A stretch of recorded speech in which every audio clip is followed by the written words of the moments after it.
बुढ़ापे का सहारा पेंशन ही है। श्यामलाल जी 70 वर्ष की आयु के हो चुके थे। अब तक उनका शरीर काम कर रहा था तो वह बाहर के कुछ काम कर लिया करते थे, पर अब उनका शरीर बिल्कुल ही चलना बंद हो गया था, इसलिए वह घर पर ही रहा करते थे। बहू कह रही थी, सारा दिन घर का काम करो, उसके बाद उनकी सेवा में लगे रहो। तुम उन्हें वृद्ध आश्रम क्यों नहीं छोड़ आते? सुमेश ने कहा, तुम्हारा दिमाग तो ठीक है। बहू ने कहा, इसमें मेरा दिमाग क्यों खराब है? तुम तो दिन भर काम पर चले जाते हो, मुझे दिक्कत होती है। कल भी आभा के यहाँ किटी पे जा न सकी, और मेरी माँ 2 दिन से मुझे बुला रही है, उनकी तबीयत ठीक नहीं है। बेचारी बूढ़ी हैं तो अपनी बेटी का इंतज़ार करती हैं। बेटा बोला, क्यों नहीं जा पा रही हो? कोई बाबूजी रोकते थोड़ी हैं, उनका काम करके चली जाओ। फिर घर में बबलू भी तो है, वह देख लेगा। बहू बोली, बबलू अभी 11 साल का है और उसकी कोई यह उम्र नहीं है कि वह बुढ़े लोगों की सेवा करता रहे, उसकी पढ़ाई भी रहती है। बेटा बोला, ज़्यादा परेशानी है तो सारा सामान बाबूजी के कमरे में रख जाया करो, फिर तुम आराम से चली जाओ। बहू बोली, तुम्हें शायद याद नहीं है, पिछली बार जब मैं बाजार गई थी तब बाबूजी पलंग से गिर गए थे और तुमने ही आकर मुझे यह कहा था कि उनको अकेला छोड़कर नहीं जाना है। बेटा बोला, तो बताओ क्या करूं?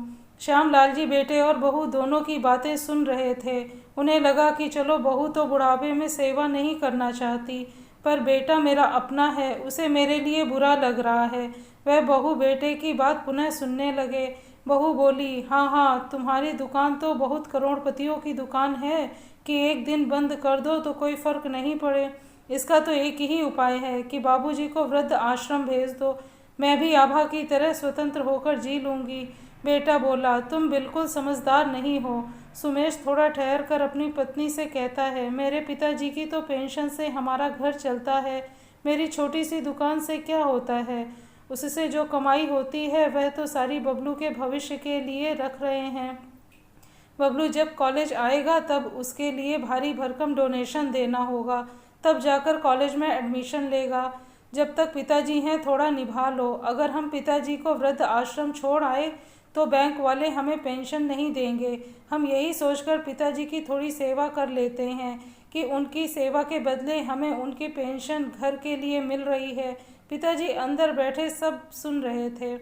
उनके दिल को गहरा धक्का लगा। वह सोच रहे थे कि उनका बेटा उनके लिए बहू से लड़ाई कर रहा है, पर वह तो बहू से भी बड़ा स्वार्थी निकला। उसे पिता से ज़्यादा उनकी पेंशन प्यारी है। वह उनकी जो देखभाल कर रहा है वह पेंशन के कारण कर रहा है। उन्हें समझ आ गया कि असल में बुढ़ापे की लाठी बेटा नहीं, उनकी नौकरी के बाद जो पेंशन है वह है। तो दोस्तों, आपको ये कहानी कैसी लगी कमेंट सेक्शन में ज़रूर बताएं। अगर कहानी पसंद आई है तो चैनल को लाइक और शेयर करें। Thank you.